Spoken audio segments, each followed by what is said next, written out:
Bom, pessoal, voltamos então para uma sequência de painéis com curadoria do Labora. O primeiro deles é sobre o ecossistema corporativo de aceleração da inclusão sênior no mercado de trabalho e empreendedorismo. E já convidamos ao palco o Sérgio Serapião, ele é CEO da Labora, né? A Virginie Fernandes, é embaixadora da Liga Labora, e o Varley Reis é diretor de programas do cliente sênior na Oracle. Ok, passamos então a palavra para o moderador desse nosso painel. Obrigado. Obrigado. Super prazer estar aqui abrindo esse bloco para todo mundo que está aqui. Aqui estamos também repercutindo, né, nos 100 clubes, né? Clubes e shoppings, não sei se está todo mundo, né? Da Silver Week, né? Então, super prazer a todos que estão aqui presentes ou à distância. Meu nome é Sérgio, como já foi anunciado, e a gente criou uma startup de inclusão produtiva 50 a mais, buscando criar novas oportunidades para ativar o que são o maior bolsão de soft skills e experiências que temos disponível, mas que ainda não está sendo percebida pelo mercado, né? Então, para além da gente criar uma startup, não adianta a gente querer fazer isso sozinho, a gente precisa reunir parceiros, a gente precisa reunir sociedade, mobilizar a sociedade para a questão, né? Então, foi nesse intuito que a gente criou a Liga Labora. Na verdade, a gente aceitou o convite, né, de uma série de executivos, né, que estão aqui com uma, né, a Virginie representando, Pedro também está no próximo painel, representando a Liga Labora, que é uma liga de pessoas interessadas e que tem, às vezes, influência e poder de caneta para realmente fazer diferença, mudar o ponteiro, que é o que a gente precisa, né? E, aos poucos, a gente vai aí junto com empresas que estão, né, realmente atentas ou despertando para o assunto para realmente fazer a diferença, né? Um grande parceiro de primeira hora, a Oracle, né, nessa jornada, quebrando sempre tabus, né, de assim, por que não tem trabalho sênior em tecnologia, né, e assim por diante. Então, esse é o mote do nosso painel hoje aqui. Eu não vou ficar falando muito, eu queria só, antes da gente começar o nosso debate, a gente vai apresentar aqui em primeira mão um vídeo. Mas o que tem a ver esse vídeo? Isso aqui é o primeiro lançamento, né? Na verdade, é o pré-lançamento, vai ser lançado no começo do ano que vem, um filme, longa-metragem para cinema, né? Que justamente é isso. Não adianta uma empresa ir lá e querer mudar uma cultura jovem-cêntrica, né? A gente precisa mobilizar a sociedade, com executivos, com empresa, mas com sociedade civil, né? Então, a gente, mais de 4 anos, foi chamado num grupo de várias pessoas para justamente apoiar o desenvolvimento da argumentação de um novo filme, do que é essa nova longevidade, né? E como a gente pode sensibilizar a sociedade como um todo para essa nova, né, revolução que está acontecendo lá fora, nesses, né, auditórios, nesses estantes, mas que está acontecendo também na vida de cada um, né? Na casa de cada um, né? Nas angústias de cada um que ou não tem trabalho ou está vendo alguém que não tem possibilidade. O filme é mais amplo do que trabalho, ele vai falar de bem-estar, ele vai falar de finitude, ele vai falar de desenvolvimento econômico, mas ele vai mexer em algumas feridas. E daí esse filme é feito pela Alana, né? Instituto Alana, que tem uma vocação, é uma empresa B também, né? Sou uma empresa B, empresa de impacto social, e tem uma vocação de criar movimentos, né, a partir do audiovisual, né?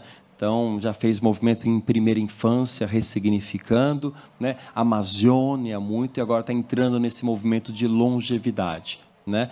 E junto com a Alana, né, no grupo, tem uma produtora de cinema, né, que chama Maria Farinha, né? E a gente tem aqui a Maíra ali representando. E eles conseguiram acelerar uma promozinho para a gente ter um teste aqui do que vai ser isso ano que vem, né, em primeira mão. Vamos soltar, antes de eu ficar falando muito aqui?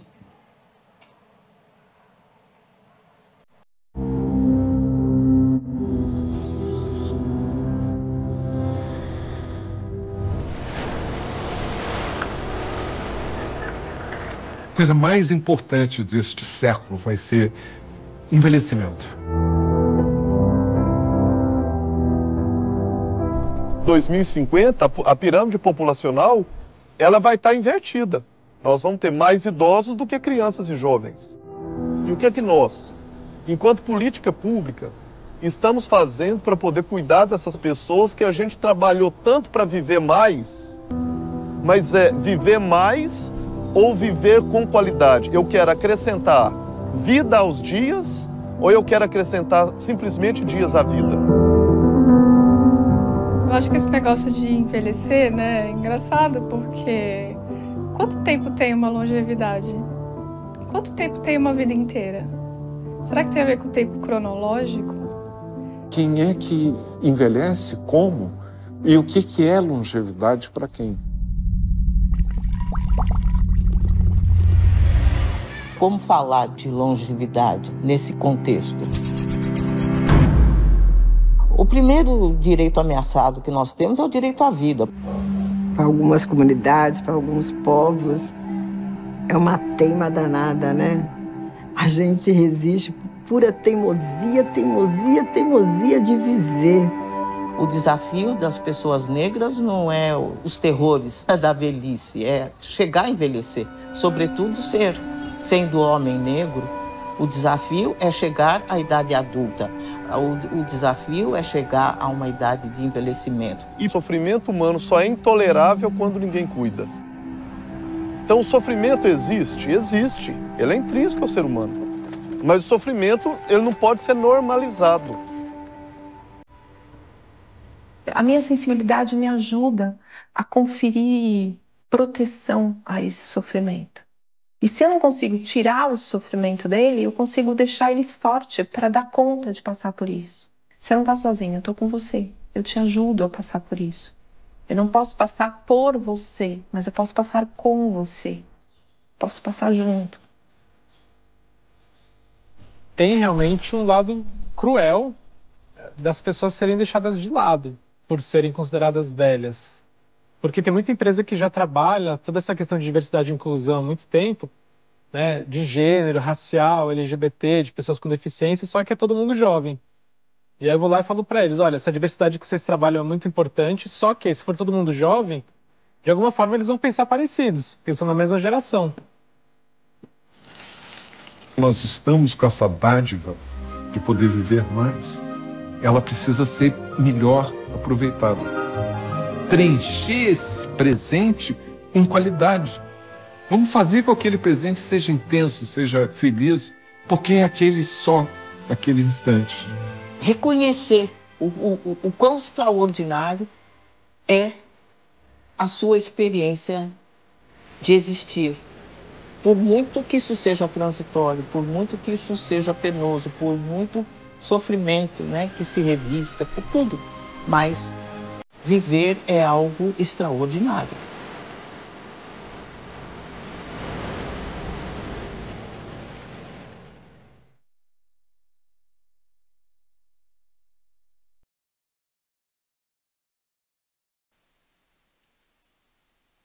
Muito bem.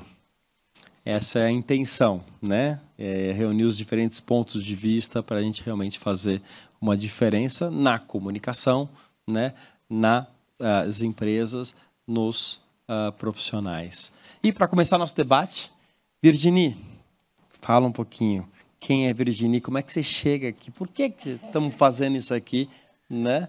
E o que é esse tal de Liga Labora? O que faz na prática? Coisa bizarra, né? Essa liga.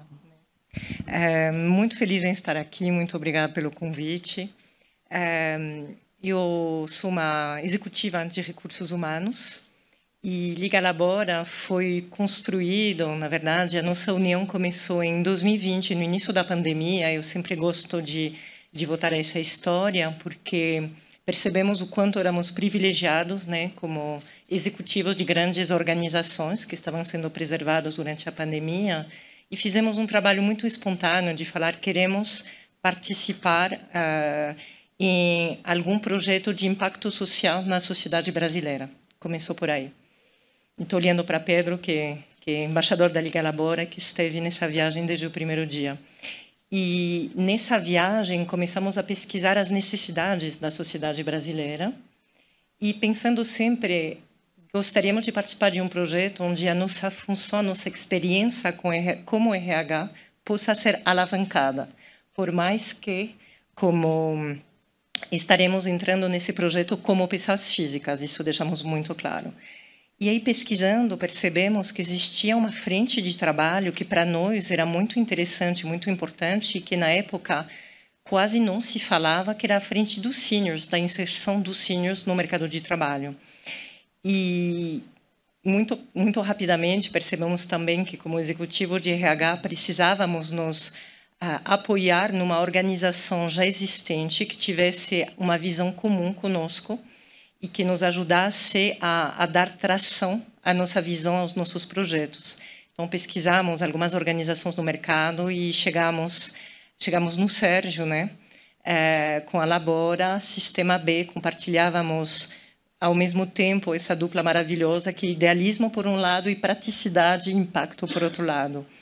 E, a partir daí, armamos um grupo de diretores de RH, que muito rapidamente se juntou com pessoas de comunicação, porque percebemos que a dimensão da comunicação era muito importante, e começamos a trabalhar em várias frentes de trabalho.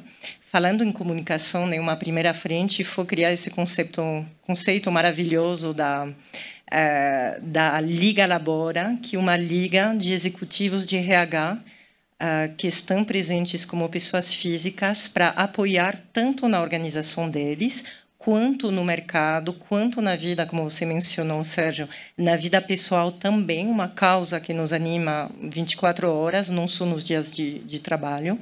Apoiar realmente, primeiro, a conscientização sobre o grande envelhecimento do Brasil, um país que fez em 20, 25 anos a mesma transição demográfica, não falemos em democracia neste momento, a mesma transição demográfica que a França fez em 100 anos, ou seja, um país que envelheceu e que não sabe. Eu sempre cito esse dado, que o Brasil, em 2040, né, daqui a pouco tempo, uma geração apenas, terá mais de 50% da força de trabalho acima de 50 anos.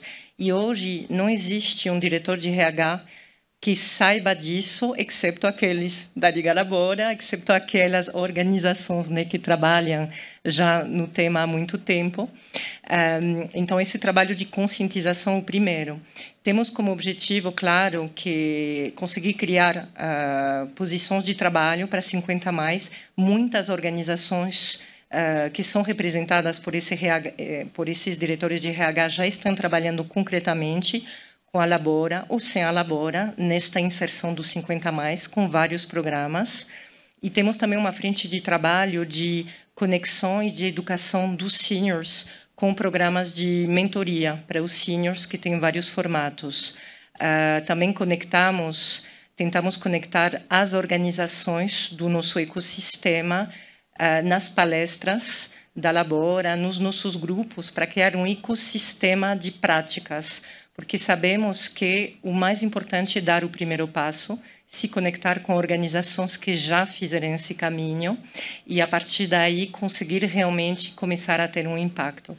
Então, tem sido um projeto maravilhoso, que tem nos trazido já muitos resultados, muitas menções na imprensa, né, com os nossos super comunicadores, embaixadores da Liga Labora.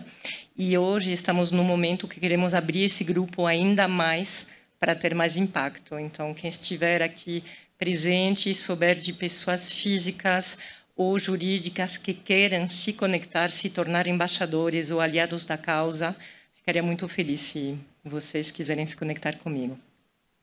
Perfeito. E nessa trajetória tem uma série de coisas, né? Não só o awareness para a imprensa ou para empresas, mas cursos, né? Fizemos lá o curso com a FIA, então conhecimento mesmo dedicado e disponível e gratuito, né, para realmente isso avançar. E aí vai, né? Cada um vai puxando um pouco, né? O Pedro puxa muita coisa do advocacy, né? Como é que a gente muda a regra, como é que a gente muda o jogo, como é que a gente traz governo, né? Uma trajetória longa, mas tem que ser construída, né? E, obviamente, trazer as empresas, né? Então, dando um exemplo disso, vamos bater o bate-bola aqui. Como é que você está, Varley? Como é que você chega aqui? O que esse assunto tem que ver com você? Olha, se você fizesse essa pergunta para mim uns 2 anos atrás... Tá? Aqui? Melhor? Sim, perfeito. Obrigado. Se você me fizesse essa pergunta 2 anos atrás, eu acho que eu responderia assim com certo espanto, né? Nem conhecia o tema direito. Mas, bom, contar um pouquinho, né? Como é que chegou a isso. Eu trabalho na Oracle há praticamente 15 anos. Já faz algum tempo em que trabalho constantemente com serviços, muito contato com clientes e, em geral, contatos com clientes que normalmente estão em situações extremas, críticas. Então, a minha responsabilidade é por esse programa que a gente desenvolve com esses clientes na América Latina. Mas, pois bem, e dentro da Oracle, a gente já vem falando há muito tempo sobre diversidade e inclusão. Existe um guarda-chuva de diversidade e inclusão que começou, inclusive, a se especializar em pilares específicos. Então, a gente começou, não só eu, mas muitas outras pessoas, começamos a nos envolver de forma um pouco mais incisiva em alguns eventos, um pouquinho mais afastado em outros, mas é interessante ver como esse movimento, aos poucos, ele vai também contaminando no bom sentido a própria cultura organizacional de uma empresa. Isso é muito interessante. No ano passado, eu fui convidado, assim, no susto, por que você não vem e trabalha com a gente no grupo de gerações? Eu falei, mas o que é o grupo de gerações? Porque, tudo bem, eu já trabalho, já faço parte do grupo de diversidade e inclusão em algumas iniciativas específicas, mas o grupo de gerações é novo, fala um pouco mais. Aí eu ponderei um pouco, falei assim, puxa vida, será que eu tenho cara? Como é que é esse negócio? Estou me preparando para demitir, será Exato, que é uma mensagem? Deve ser alguma coisa assim, meu Deus do céu. Mas eu achei interessante, no começo veio essa brincadeira mesmo, eu falei, bom, pode ser interessante isso e, de fato, faria sentido, vamos lá. E começamos, então, a trabalhar com o grupo de gerações. Está aqui a Kátia também, que vai estar no próximo painel e também entrou mais recentemente nesse grupo. E tem sido assim uma viagem fantástica, porque é impressionante as coisas que, de alguma maneira, a gente acaba não descobrindo. E, de repente, quando a gente abre os olhos e vê isso estava lá todo o tempo e eu não via. Como é interessante isso. E, particularmente, faz todo sentido trabalhar em grupos como esse, porque, de alguma maneira, a gente vê que a cultura organizacional de uma empresa ela só tem uma forma de ser mudada, a partir de grupos de afinidade, grupos que, de alguma maneira, se falam, que criam espaços específicos, que criam maneiras de alguma maneira, trazer ou revelar para a própria empresa que aquele viés de pensamento ele está muito engessado. E até trazer à tona situações que acabam engessando, inclusive, o movimento de uma empresa no mercado. A cultura organizacional é algo fascinante por causa disso. E grupos de diversidade e inclusão, eles têm tudo a ver com a cultura organizacional de uma empresa, tudo. Porque, de alguma maneira, no final do dia, a gente vai ver que são esses grupos que começam a trazer luz sobre alguns aspectos de cultura e torná-la mais dinâmica, torná-la mais receptiva, torná-la mais atraente, inclusive para profissionais do mercado que antes viam aquela empresa, clientes e profissionais, como algo totalmente distinto. Então, a gente começou esse movimento alguns anos atrás e esse grupo de gerações ele tem sido assim leve, gostoso para se trabalhar, uma delícia assim, e mostrando para a empresa que a diversidade geracional tem uma riqueza implícita assim fascinante. E como também, quando isso é maltratado de alguma forma, a gente perde. Quando a gente tenta criar estereótipos específicos, dizendo, olha, esse tipo de profissional que eu quero, é essa faixa etária que eu quero, é isto aqui que eu quero, eu estou perdendo. Eu estou perdendo flagrantemente. E, felizmente, na hora que a gente encontrou muito espaço, a partir das gestões, a gente estava falando do Galvão, agora do Maioral, então a gente tem todo o espaço do mundo agora para desenvolver cada vez mais. E a gente só não faz mais, talvez por falta de tempo, mas a ideia toda é que a gente se desenvolva cada vez mais nesse sentido, porque já se mostrou o quanto isso pode ser enriquecedor para uma empresa. Não, sem dúvida. Ele citou o Galvão, presidente da empresa, mas acho que são alguns líderes ali, né, que, pelo menos na nossa experiência, foram aqueles que abriram a porta, né, que a própria Dani Botaro, Maioral. Isso. Alexandre Maioral. O de marketing, o Gabriel. O Gabriel, né, e eles, assim, a gente começou a fazer um programa primeiro com 50 pessoas. Deu 2 semanas, eles olharam, mas o Gabriel virou e falou assim, mas por que 50? Mas por que só 50? Disse, não, tá bom. Podemos aumentar, para nós não tem importância. Né? Ele disse, tá bom, então vamos fazer 500. Vamos embora. E esse foi a primeira turma. E estamos agora na 4ª turma. Né? E essa, acho que para mim, é a liderança mesmo, né? Que não fica mensurando o risco, que não fica vendo, mas será? Buscando qual é o case, mas como, mas por quê? Assim, vamos, é importante, né? Tá batendo na porta, né? E acho que isso sempre temos encontrado um terreno muito fértil, né? E com pessoas muito jovens, né?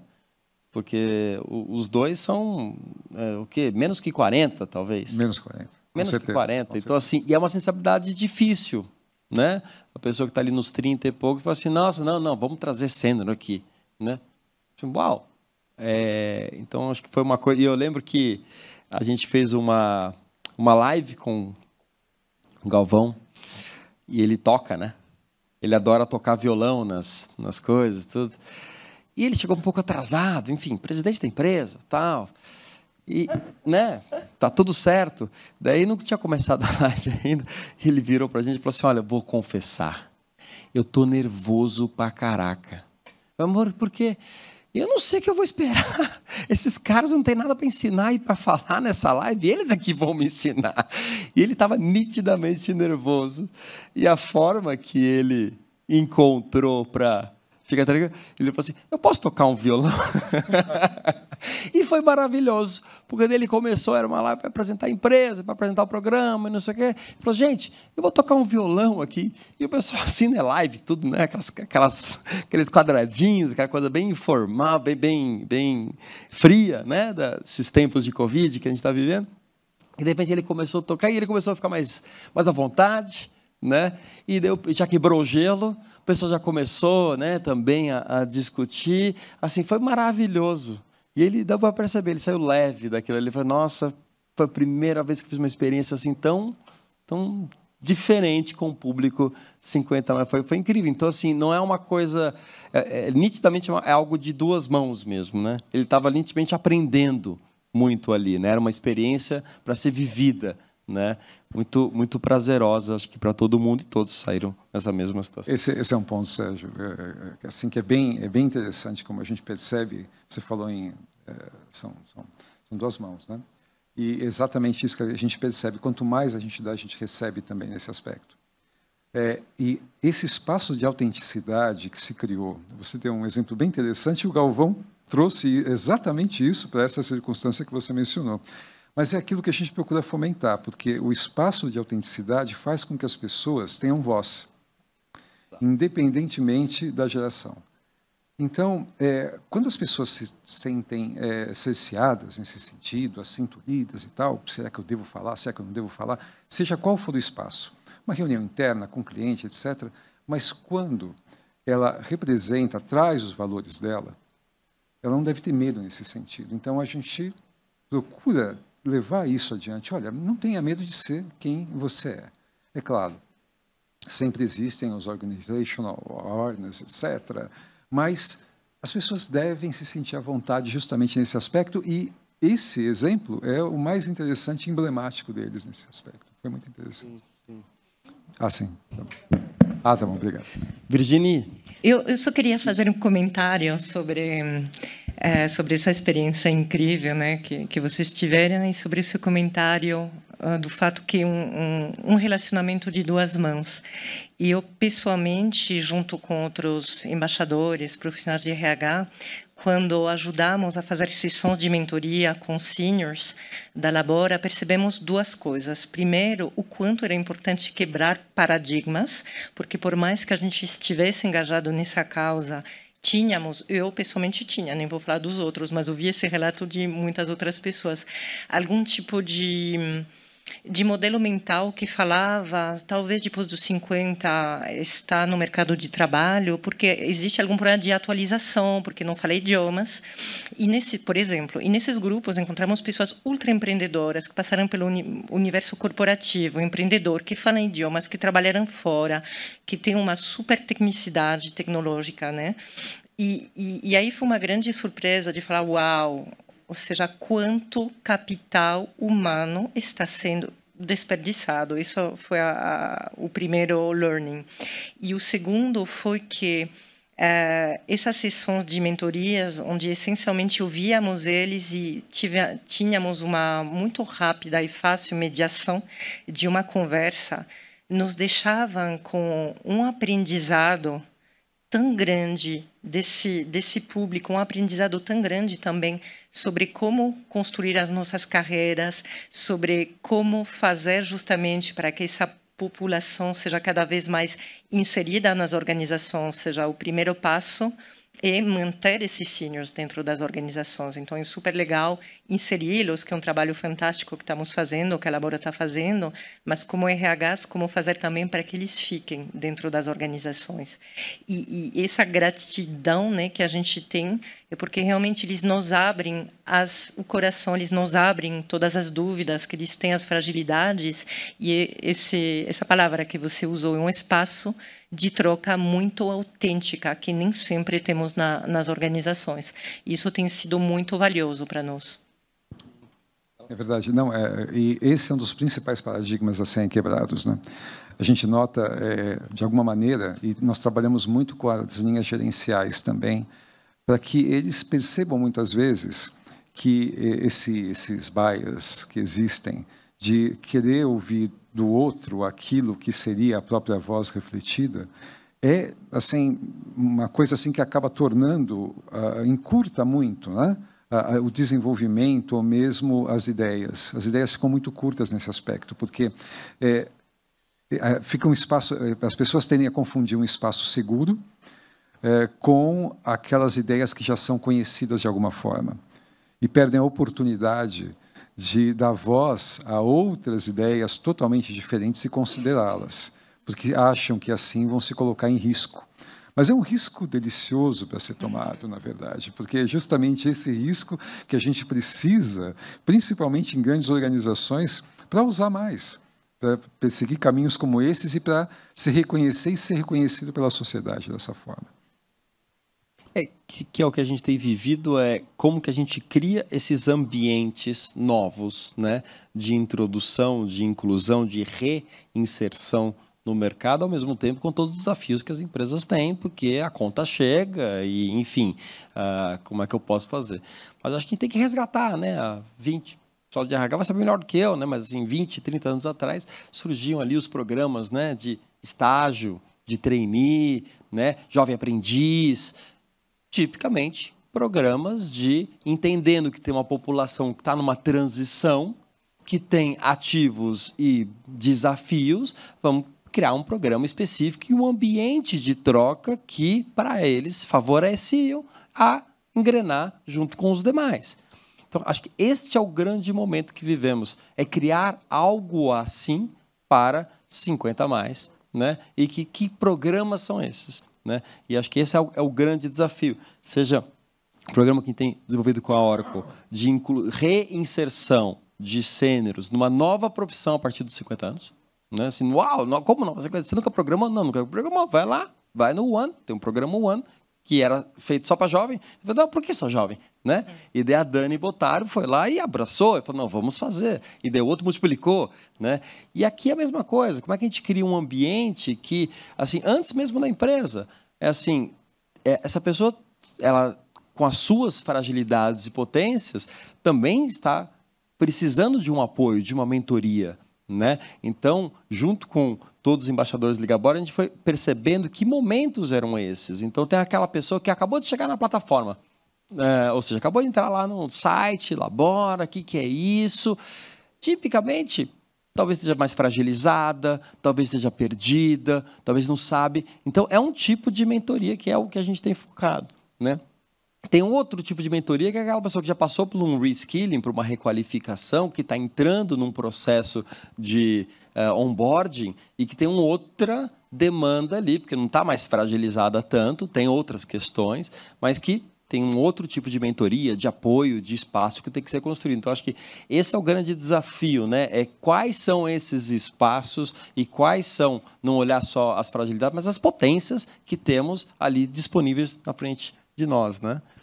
Fala um pouquinho desse processo da mentoria que a gente desenvolve. Sim, queria falar porque é muito, muito inspirador. Primeiro, acho que é a força da rede. Quando você sai de uma organização e fica no mercado de trabalho, você se sente sozinho, fragilizado, eventualmente injustiçado. Então, ter uma rede de apoio para perceber que, sim, existe perspectiva depois, também que você não está único nessa situação, é muito forte.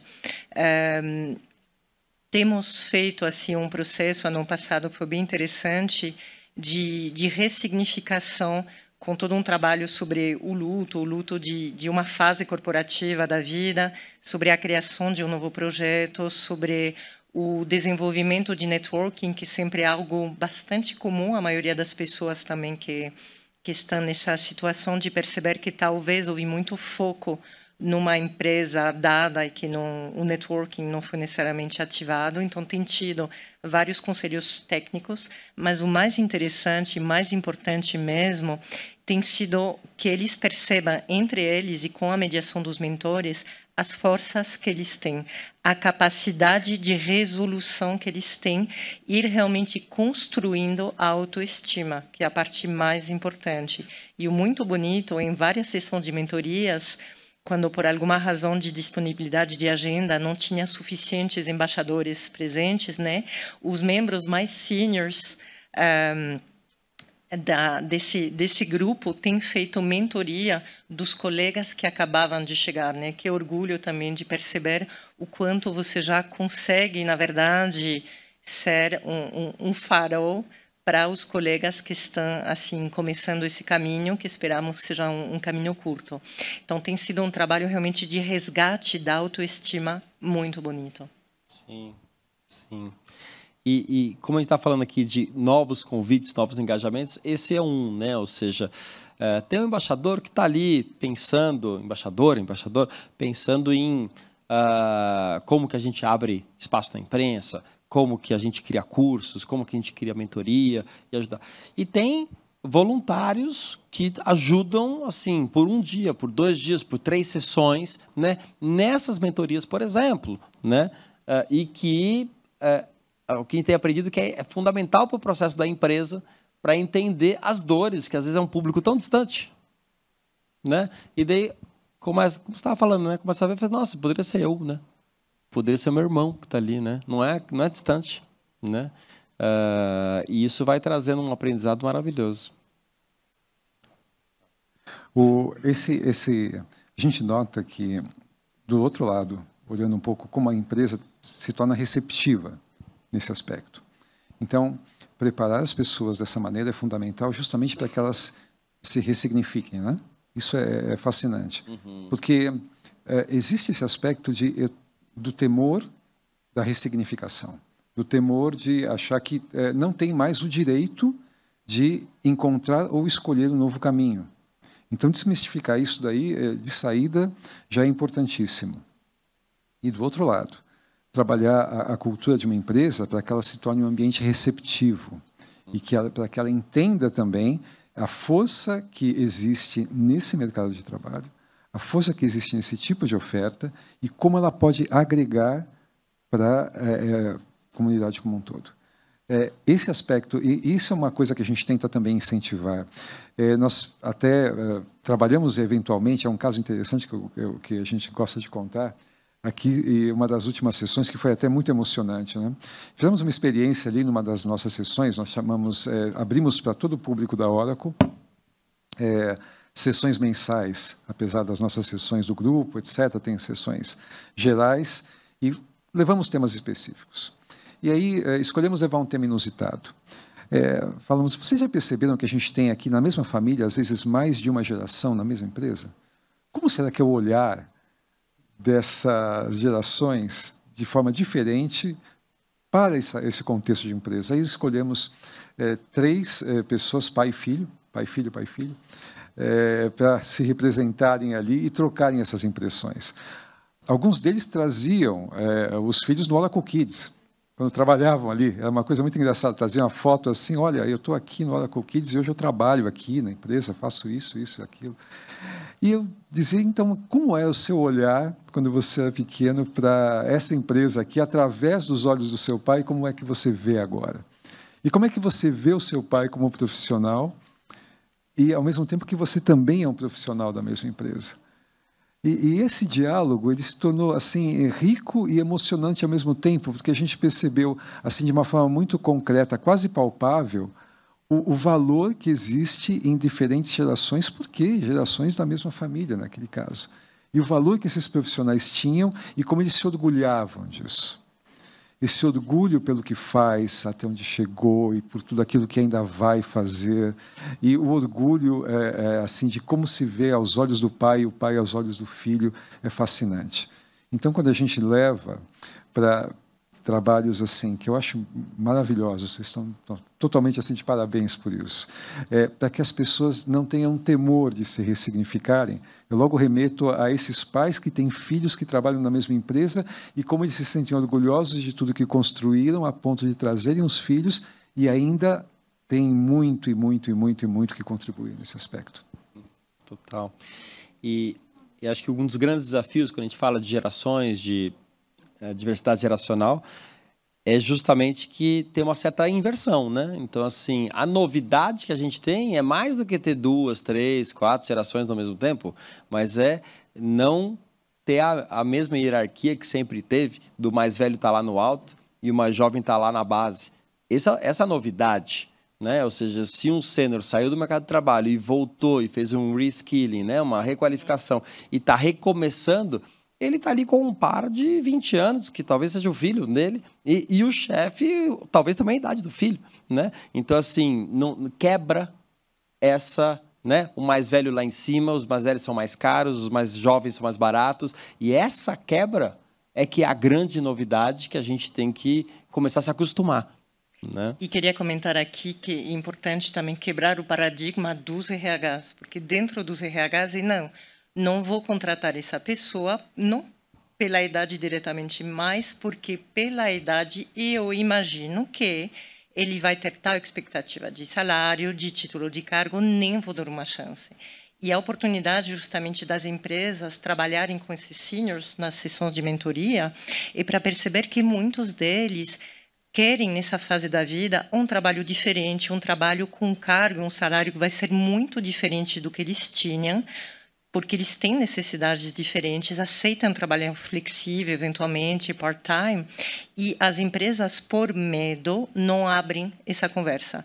Então, o quanto é importante abrir essa conversa, escutar, e por isso é muito interessante participar das sessões de mentoria, porque quebra muitos paradigmas. Então, a gente convida as organizações a entrarem nessas sessões, mesmo se for uma vez. Não, perfeito. E ter um grupo novo de RHs, uma vez por mês, né, para justamente essas trocas, né? Que acho que até a hora quando não está trabalhando, não está participando, mas é justamente para os grupos de afinidade começar a participar. Pedro é que começou, né? Puxou isso e agora são várias empresas que estão se reunindo uma vez por mês e a gente só mediando ali e cada um acelerando a curva um do outro, né? E essa que é a beleza todo mundo aprendendo um com o outro e a gente acelerando esse processo. Eu queria super agradecer, já estão falando que o tempo acabou, a gente vai ficar o dia inteiro aqui, mas temos mais, vai ter as próximas sessões aqui. Valeu, obrigado, super Eu que agradeço, muito obrigado. Muito obrigado.